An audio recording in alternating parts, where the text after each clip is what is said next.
Phone call करने वाले सावधान। अज तो होया वड्डा बदलाव। जी हाँ दोस्तों, तुहानू दस्सीए कि देश विच अज तो 15 जनवरी तो दूरसंचार के खेत्र च खास बदलाव होया है। दरअसल अज 15 जनवरी तो लैंडलाइन तो मोबाइल ते कॉल करदे समय पहला जीरो लगाना होवेगा। दूरसंचार विभाग ने हाल ही विच लैंडलाइन तो मोबाइल नंबर डायल करन तो पहला जीरो लगाउण दे हुकम दित्ते ने। हुण बिना जीरो मोबाइल ते कॉल कंटैक्ट करन दी दिक्कतां दा सामना करना पै सकदा है। उत्थे ही दूरसंचार विभाग दा फैसला ग्राहकां तक पहुंचाया जा रहा है। दूरसंचार कंपनियां अपने लैंडलाइन उपभोक्ता नूं हाल ही विच जानकारी दित्ती सी कि 15 जनवरी 2021 ਤੋਂ दूरसंचार विभागां ਦੇ ਹੁਕਮਾਂ ਦੇ ਤਹਿਤ ਲੈਂਡਲਾਈਨ ਤੋਂ ਕਿਸੇ ਮੋਬਾਈਲ ਤੇ ਫੋਨ ਕਰਦੇ ਸਮੇਂ ਨੰਬਰ ਤੋਂ ਪਹਿਲਾਂ ਜ਼ੀਰੋ ਲਗਾਉਣਾ ਹੋਵੇਗਾ। ਜ਼ੀਰੋ ਲਗਾਉਣ ਤੋਂ ਪਹਿਲਾਂ ਹੀ ਲੈਂਡਲਾਈਨ ਤੋਂ ਮੋਬਾਈਲ ਤੇ ਕਾਲ ਕੰਟੈਕਟ ਹੋ ਸਕੇਗਾ। ਵਾਧੇ ਹਾਂ ਜੀ ਅਗਲੀ ਖਬਰ ਵੱਲ। ਖੇਤੀ ਕਾਨੂੰਨਾਂ ਬਾਰੇ IMF ਦਾ ਵੱਡਾ ਬਦਲਾਵ, ਕਿਸਾਨਾਂ ਲਈ ਬਿਹਤਰ ਕਰਾਰ। ਜੀ ਹਾਂ ਦੋਸਤੋ, ਤੁਹਾਨੂੰ ਦੱਸ ਦਈਏ ਕਿ ਅੰਤਰਰਾਸ਼ਟਰੀ ਮੁਦਰਾ ਕੋਸ਼ ਨੇ ਭਾਰਤ ਦੇ ਨਵੇਂ ਖੇਤੀ ਕਾਨੂੰਨ ਦਾ ਸਮਰਥਨ ਕਰਦਿਆਂ ਹੋਇਆਂ ਇਹਨਾਂ ਖੇਤੀ ਖੇਤਰਾਂ 'ਚ ਸੁਧਾਰਾਂ ਲਈ ਇੱਕ ਮਹੱਤਵਪੂਰਨ ਦੱਸਿਆ ਹੈ। ਹਾਲਾਂਕਿ ਨਾਲ ਹੀ ਕਿਹਾ ਕਿ ਨਵੀਂ ਪ੍ਰਣਾਲੀ 'ਚ ਪਰਿਵਰਤਨ ਦੇ ਕਾਰਨ ਜੋ ਲੋਕ ਸਭ ਤੋਂ ਜ਼ਿਆਦਾ ਪ੍ਰਭਾਵਿਤ ਹੋ ਸਕਦੇ ਨੇ ਉਹਨਾਂ ਨੂੰ ਲੋੜੀਂਦੇ ਰੂਪ 'ਚ ਸੁਰੱਖਿਆ ਕੀਤਾ ਜਾਣਾ ਚਾਹੀਦਾ ਹੈ। IMF 'ਚ ਸੰਚਾਰ ਦੇ ਨਿਰਦੇਸ਼ਕ ਗੈਰੀ ਰਾਈਸ ਨੇ ਕਿਹਾ ਕਿ ਅਸੀਂ ਮੰਨਦੇ ਹਾਂ ਕਿ ਖੇਤੀ ਸੁਧਾਰਾਂ ਲਈ ਬਿੱਲ ਇੱਕ ਮਹੱਤਵਪੂਰਨ ਕਦਮ ਦੀ ਪ੍ਰਤੀਨਿਧਤਾ ਕਰਨ ਦੀ ਸਮਰੱਥਾ ਰੱਖਦੇ ਹਨ। ਇਹਨਾਂ ਉਪਾਵਾਂ ਨਾਲ ਕਿਸਾਨਾਂ ਨੂੰ ਵਿਕਰਤਾਵਾਂ ਦੇ ਨਾਲ ਸਿੱਧਾ ਕਰਾਰ ਕਰਨ 'ਚ ਮਦਦ ਮਿਲੇਗੀ, ਜਿਸ ਨਾਲ ਕਿਸਾਨਾਂ ਨੂੰ ਵਿਚੋਲਿਆਂ ਦੀ ਭੂਮਿਕਾ ਨੂੰ ਘੱਟ ਕਰਕੇ ਜ਼ਿਆਦਾ ਹਿੱਸੇਦਾਰੀ ਬਣਾਈ ਰੱਖਣ 'ਚ ਮਦਦ ਕਰੇਗੀ। ਇਸ ਨਾਲ ਕੁਸ਼ਲਤਾ 'ਚ ਵਾਧਾ ਤੇ ਗ੍ਰਾਮੀਣ ਵਿਕਾਸ ਵਿੱਚ ਸਹਾਇਤਾ ਮਿਲੇਗੀ। ਵਾਧੇ ਹਾਂ ਜੀ ਅਗਲੀ ਖਬਰ ਵੱਲ। ਮੋਦੀ ਸਰਕਾਰ ਕਿਸਾਨਾਂ ਲਈ ਕਰ ਸਕਦੀ ਹੈ ਵੱਡਾ ਐਲਾਨ, ਵਿੱਤ ਮੰਤਰਾਲੇ ਕਰ ਰਿਹਾ ਹੈ ਤਿਆਰੀ। ਜੀ ਹਾਂ ਦੋਸਤੋ, ਤੁਹਾਨੂੰ ਦੱਸਦੀ ਕਿ ਸੰਸਦ ਦਾ ਬਜਟ ਸੈਸ਼ਨ 29 ਜਨਵਰੀ ਤੋਂ ਸ਼ੁਰੂ ਹੋਣ ਜਾ ਰਿਹਾ ਹੈ। ਇਹ ਸੈਸ਼ਨ ਦੋ ਹਿੱਸਿਆਂ ਵਿੱਚ 8 ਅਪ੍ਰੈਲ ਤੱਕ ਚੱਲੇਗਾ। ਬਜਟ ਸੈਸ਼ਨ ਦਾ ਪਹਿਲਾ ਗੇੜ 29 ਜਨਵਰੀ ਤੋਂ ਸ਼ੁਰੂ ਹੋ ਕੇ 15 ਫਰਵਰੀ ਤੱਕ ਚੱਲੇਗਾ, ਜਦਕਿ ਦੂਜਾ ਗੇੜ 8 ਮਾਰਚ ਤੋਂ 8 ਅਪ੍ਰੈਲ ਤੱਕ ਚੱਲੇਗਾ। ਬਜਟ ਨੂੰ ਲੈ ਕੇ ਵਿੱਤ ਮੰਤਰਾਲੇ ਤਿਆਰੀਆਂ ਕਰ ਰਿਹਾ ਹੈ, ਜਦਕਿ ਦੇਸ਼ ਦੀ ਅਰਥ ਵਿਵਸਥਾ ਨੂੰ ਗਤੀ ਦੇਣ ਲਈ ਪ੍ਰਧਾਨ ਮੰਤਰੀ ਖੁਦ ਵੀ ਲਗਾਤਾਰ ਬੈਠਕ ਕਰ ਰਹੇ ਨੇ। ਕਿਸਾਨ ਅੰਦੋਲਨ ਵਿੱਚ ਸੂਤਰਾਂ ਤੋਂ ਮਿਲੀ ਜਾਣਕਾਰੀ ਮੁਤਾਬਿਕ ਇਸ ਵਾਰ ਦੇ ਬਜਟ ਵਿੱਚ ਖੇਤੀ ਦੇ ਕਿਸਾਨਾਂ ਨੂੰ ਲੈ ਕੇ ਸਰਕਾਰ ਵੱਡਾ ਐਲਾਨ ਕਰ ਸਕਦੀ ਹੈ। ਦੱਸਿਆ ਜਾ ਰਿਹਾ ਹੈ ਕਿ ਸਰਕਾਰ PM ਕਿਸਾਨ ਨਿਧੀ ਸਕੀਮ ਤਹਿਤ ਮਿਲਣ ਵਾਲੇ 6,000 ਰੁਪਏ ਸਾਲਾਨਾ ਵਧਾ ਕੇ 10,000 ਤੱਕ ਕਰ ਸਕਦੀ ਹੈ। ਦਰਅਸਲ ਕਿਸਾਨ ਕੇਂਦਰ ਸਰਕਾਰ ਤੋਂ ਇਸ ਸਕੀਮ ਨੂੰ ਵਧਾਉਣ ਦੀ ਮੰਗ ਕਰ ਰਹੇ ਨੇ। ਕਿਸਾਨਾਂ ਦੀ ਦਲੀਪ ਹੈ ਕਿ 6,000 ਰੁਪਏ ਸਾਲਾਨਾ ਰਕਮ ਘੱਟ ਹੈ। ਇਸ ਯੋਜਨਾ ਤਹਿਤ ਉਹਨਾਂ ਨੂੰ ਪ੍ਰਤੀ ਮਹੀਨਾ 500 ਰੁਪਏ ਰਕਮ ਮਿਲਦੀ ਹੈ, ਜੋ ਵਾਧੂ ਨਹੀਂ ਹੈ। ਵਾਧੇ ਹਾਂ ਜੀ ਅਗਲੀ ਖਬਰ ਵੱਲ।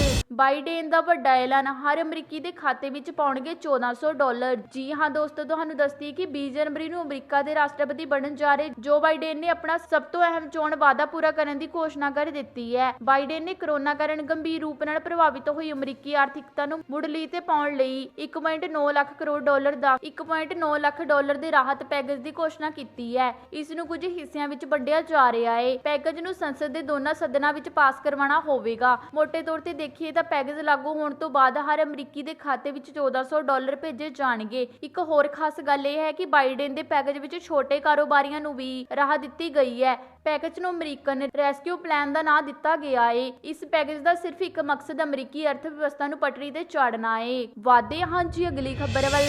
WhatsApp ਦੀ ਨਵੀਂ ਪ੍ਰਾਈਵੇਸੀ ਪਾਲਿਸੀ ਨੂੰ ਦਿੱਲੀ ਹਾਈ ਕੋਰਟ 'ਚ ਚੁਣੌਤੀ। ਜੀ ਹਾਂ ਦੋਸਤੋ, ਤੁਹਾਨੂੰ ਦੱਸਦੀ ਹੈ ਕਿ WhatsApp ਦੀ ਨਵੀਂ ਪ੍ਰਾਈਵੇਸੀ ਪਾਲਿਸੀ ਨੂੰ ਲੋਕ ਹਿੱਤ ਪਟੀਸ਼ਨਰ PIL ਜ਼ਰੀਏ ਦਿੱਲੀ ਦੇ ਹਾਈ ਕੋਰਟ ਵਿੱਚ ਚੁਣੌਤੀ ਦਿੱਤੀ ਗਈ ਹੈ। ਪਟੀਸ਼ਨਰ ਨੇ ਆਪਣੇ ਦਲੀਲ ਵਿੱਚ ਕਿਹਾ ਕਿ WhatsApp ਦੀ ਨਵੀਂ ਪ੍ਰਾਈਵੇਸੀ ਦੇ ਅਧਿਕਾਰ ਦੀ ਉਲੰਘਣਾ ਹੈ। ਸੁਪਰੀਮ ਕੋਰਟ ਨਿੱਜਤਾ ਦੇ ਅਧਿਕਾਰਤ ਰਾਈਟ ਟੂ ਪ੍ਰਾਈਵੇਸੀ ਨੂੰ ਮੌਲਿਕ ਅਧਿਕਾਰ ਕਰਾਰ ਦੇ ਚੁੱਕਾ ਹੈ। ਪਟੀਸ਼ਨਰ ਵਿੱਚ ਕਿਹਾ ਗਿਆ ਕਿ WhatsApp ਅਤੇ Facebook ਵਰਗੇ ਪਲੇਟਫਾਰਮ ਪਹਿਲਾਂ ਤੋਂ ਹੀ ਬਿਨਾਂ ਅਧਿਕਾਰਤ ਤਰੀਕੇ ਨਾਲ ਤੀਜੀ ਧਿਰ ਨਾਲ ਯੂਜ਼ਰ 'ਚ ਡਾਟਾ ਸਾਂਝਾ ਕਰ ਰਹੇ ਨੇ। ਇਸ ਵਿੱਚ ਇਹ ਵੀ ਕਿਹਾ ਗਿਆ ਕਿ WhatsApp ਨੇ ਆਪਣੀ ਨਵੀਂ ਪ੍ਰਾਈਵੇਸੀ ਪਾਲਿਸੀ ਸਰਕਾਰ ਦੀ ਇਜਾਜ਼ਤ ਲਏ ਬਿਨਾਂ ਲਿਆਤੀ ਹੈ। ਪਟੀਸ਼ਨਰ ਕਰਤਾ ਨੇ WhatsApp ਦੀ ਨਵੀਂ ਪ੍ਰਾਈਵੇਸੀ ਪਾਲਿਸੀ ਦੇ ਤੁਰੰਤ ਰੋਕ ਦੀ ਮੰਗ ਕੀਤੀ ਹੈ। ਵਾਧੇ ਹਾਂ ਜੀ ਅਗਲੀ ਖਬਰ ਵੱਲ। ਦਿੱਲੀ ਕਟੜਾ ਐਕਸਪ੍ਰੈਸ ਵੇ ਕੈਪਟਨ ਦੇ ਮਹਿਲਾ ਤੱਕ ਪਹੁੰਚਿਆ ਕਿਸਾਨਾਂ ਦੇ ਗੁੱਸੇ ਦਾ ਸੇਕ। ਜੀ ਹਾਂ ਦੋਸਤੋ, ਤੁਹਾਨੂੰ ਦੱਸਦੀ ਕਿ ਖੇਤੀ ਕਾਨੂੰਨਾਂ ਖਿਲਾਫ ਕਿਸਾਨਾਂ ਦੇ ਗੁੱਸੇ ਦਾ ਸੇਕ ਅੱਜ ਮੰਤਰੀ ਕੈਪਟਨ ਅਮਰਿੰਦਰ ਸਿੰਘ ਦੇ ਮਹਿਲਾ ਤੱਕ ਪਹੁੰਚ ਗਿਆ ਹੈ। ਕਿਸਾਨ ਅੰਦੋਲਨ ਦੀ ਹਮਾਇਤੀ ਵਿੱਚ ਦਿੱਲੀ ਕਟੜਾ ਐਕਸਪ੍ਰੈਸ ਵੇ ਲਈ ਜ਼ਮੀਨ ਦੇਣ ਤੋਂ ਇਨਕਾਰ ਕਰਨ ਵਾਲੇ 11 ਜ਼ਿਲ੍ਹਿਆਂ ਦੇ ਕਿਸਾਨ ਅੱਜ ਸ਼ਾਹੀ ਸ਼ਹਿਰ ਪਟਿਆਲਾ ਪਹੁੰਚ ਗਏ ਨੇ। ਇਹ ਹਜ਼ਾਰ ਕਿਸਾਨ ਅੱਜ ਮੁੱਖ ਮੰਤਰੀ ਦੀ ਰਿਹਾਇਸ਼ੀ ਸਾਹਮਣੇ ਧਰਨਾ ਦੇ ਰਹੇ ਨੇ। ਕਿਸਾਨਾਂ ਨੇ ਐਲਾਨ ਕੀਤਾ ਹੈ ਕਿ ਉਹ ਦਿੱਲੀ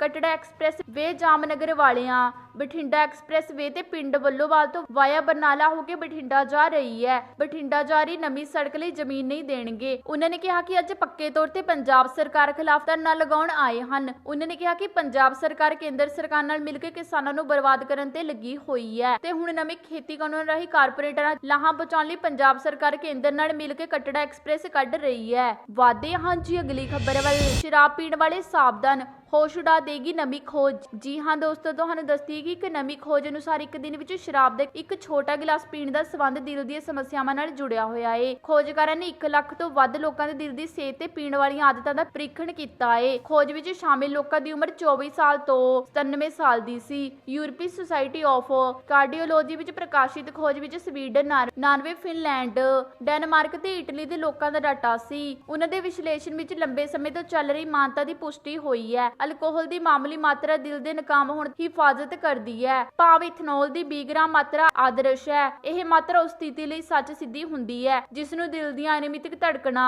ਹਾਰਟ ਇਰੀਥੀਮੀਆ ਕਿਹਾ ਜਾਂਦਾ ਹੈ। ਖੋਜ ਦੇ ਨਤੀਜਿਆਂ ਤੋਂ ਪਤਾ ਲੱਗਦਾ ਹੈ ਕਿ ਇੱਕ ਦਿਨ ਵਿੱਚ ਇੱਕ ਛੋਟਾ ਡਰਿੰਕ ਪੀਣ ਦੇ ਲੰਬੇ ਸਮੇਂ ਤੱਕ ਮਾੜੇ ਨਤੀਜੇ ਭੁਗਤਣੇ ਪੈ ਸਕਦੇ ਨੇ। ਖੋਜਕਾਰਾਂ ਨੇ ਦੱਸਿਆ ਕਿ ਜਿਹੜੇ ਲੋਕਾਂ ਨੇ ਉਸ ਤੱਕ ਇੱਕ ਦਿਨ ਵਿੱਚ 12 ਗ੍ਰਾਮ ਇਥਨੋਲ ਪੀਤਾ, ਭਾਵ ਬੀਅਰ ਜਾਂ ਸ਼ਰਾਬ ਦੇ ਇੱਕ ਛੋਟੇ ਗਲਾਸ ਦੇ ਬਰਾਬਰ ਪੀਣ ਦੀ ਗੱਲ ਆਖੀ ਹੈ, ਉਹਨਾਂ ਦੇ ਦਿਲ ਦੀਆਂ ਅਨਿਯਮਿਤ ਧੜਕਣਾਂ ਦਾ ਖਤਰਾ ਡਰਿੰਕ ਬਿਲਕੁਲ ਨਾ ਪੀਣ ਦੇ ਮੁਕਾਬਲੇ 14 ਸਾਲ ਅੰਦਰ 20% ਵੱਧ ਗਿਆ ਏ। ਵਾਦੇ ਹਾਂ ਜੀ ਅਗਲੀ ਖਬਰ ਵੱਲ। ਰੇਲਵੇ ਨੇ ਕੱਢੀਆਂ 14,000 ਅਸਾਮੀਆਂ, ਜਾਣੋ ਨਵ ਨਿਯੁਕਤ ਚੇਅਰਮੈਨ ਨੇ ਕੀ ਕਿਹਾ। ਜੀ ਹਾਂ ਦੋਸਤੋ, ਤੁਹਾਨੂੰ ਦੱਸਦੀ ਹੈ ਕਿ ਰੇਲਵੇ ਬੋਰਡ ਨੇ ਨਵਨਿਯੁਕਤ ਚੇਅਰਮੈਨ ਦੇ CEO ਸੁਨੀਤਾ ਸ਼ਰਮਾ ਨੇ ਕਿਹਾ ਕਿ ਰੇਲਵੇ ਵਿੱਚ ਭਰਤੀ ਦੀ ਪ੍ਰਕਿਰਿਆ ਸ਼ੁਰੂ ਹੋ ਚੁੱਕੀ ਹੈ ਤੇ ਛੇਤੀ ਸਾਰੀਆਂ ਅਸਾਮੀਆਂ ਭਰ ਦਿੱਤੀਆਂ ਜਾਣਗੀਆਂ। ਉਹਨਾਂ ਨੇ ਇੱਕ ਇੰਟਰਵਿਊ ਵਿੱਚ ਕਿਹਾ ਕਿ ਅਸੀਂ ਰੇਲਵੇ ਭਰਤੀ ਬੋਰਡਾਂ ਰਾਹੀਂ ਪ੍ਰੀਖਿਆ ਸ਼ੁਰੂ ਕਰ ਦਿੱਤੀਆਂ ਨੇ। ਦਸੰਬਰ ਵਿੱਚ ਪ੍ਰੀਖਿਆਵਾਂ ਹੋਈਆਂ ਨੇ। ਇਹ ਇੱਕ ਨਿਰੰਤਰ ਪ੍ਰਕਿਰਿਆ ਹੈ ਤੇ ਵੱਡੀ ਗਿਣਤੀ ਵਿੱਚ ਭਰਤੀਆਂ ਕੀਤੀਆਂ ਜਾਣਗੀਆਂ। ਅਸੀਂ ਉਮੀਦਵਾਰਾਂ ਦੀ ਸਹੂਲਤਾਂ ਦਾ ਖਿਆਲ ਰੱਖਾਂਗੇ ਤਾਂ ਕਿ ਉਹ ਠੀਕ ਤਰ੍ਹਾਂ ਪ੍ਰੀਖਿਆ ਦੇ ਸਕਣ। ਉਮੀਦ ਹੈ ਕਿ ਆਉਣ ਵਾਲੇ ਦਿਨਾਂ 'ਚ ਅਸੀਂ ਆਪਣੀਆਂ ਅਸਾਮੀਆਂ ਭਰ ਲਵਾਂਗੇ। ਉਹਨਾਂ ਨੇ ਕਿਹਾ ਕਿ ਜਿੰਨੇ ਚੁਣੇ ਗਏ ਅਸਿਸਟੈਂਟ ਪਾਇਲਟ ਨੂੰ ਸਿਖਲਾਈ ਨਹੀਂ ਮਿਲੀ, ਉਹਨਾਂ ਨੂੰ ਛੇਤੀ ਇਸ ਦਾ ਸੁਨੇਹਾ ਮਿਲ ਜਾਵੇਗਾ।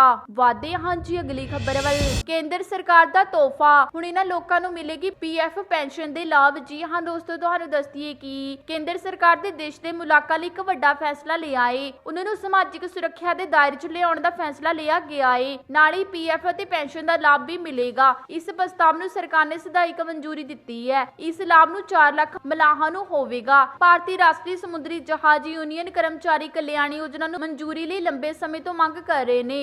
NUSI ਨੇ ਇੱਕ ਬਿਆਨ ਜਾਰੀ ਕਰਕੇ ਕਿਹਾ ਕਿ ਸਰਕਾਰ ਨੇ ਫੈਸਲੇ ਦਾ ਲਾਭ ਦੇਸ਼ ਦੇ ਵਿਦੇਸ਼ ਜਹਾਜ਼ਾਂ ਦੇ ਸਾਰੇ ਬੱਦਲਾਂ ਨੂੰ ਲਗਭਗ 4 ਲੱਖ ਭਾਰਤੀ ਮਲਾਹਾਂ ਨੂੰ ਹੋਵੇਗਾ। ਪਿਛਲੇ ਸਾਲ ਜੂਨ ਨੂੰ NUSI ਨੇ ਪ੍ਰਧਾਨ ਮੰਤਰੀ ਨਰਿੰਦਰ ਮੋਦੀ ਨੂੰ ਮਲਾਹਾਂ ਨੂੰ ਲਾਭ ਦੇਣ ਦੀ ਬੇਨਤੀ ਕੀਤੀ ਸੀ। ਮਲਾਹ ਸੰਘ ਨੇ ਕਿਹਾ ਕਿ ਕੇਂਦਰ ਸਰਕਾਰ ਨੇ PF, ਗ੍ਰੈਜੂਏਟੀ ਤੇ ਪੈਨਸ਼ਨ ਦੀ ਮੰਗ ਨੂੰ ਸਵੀਕਾਰ ਕਰ ਲਿਆ ਹੈ। NUSI ਦੇ ਮਹਾਸਕੱਤਰ ਨੇ ਅਬਦੁਲ ਗਨੀ ਵਾਈ ਸ਼ਰਾਗ ਨੇ ਦੱਸਿਆ ਕਿ ਸ਼ਿਪਿੰਗ ਦੇ ਡਾਇਰੈਕਟਰ ਜਨਰਲ ਅਮਿਤਾਭ ਕੁਮਾਰ ਦੀ ਪ੍ਰਧਾਨਗੀ 'ਚ ਹਾਲ ਹੀ ਵਿੱਚ ਇੱਕ ਬੈਠਕ ਹੋਈ ਸੀ।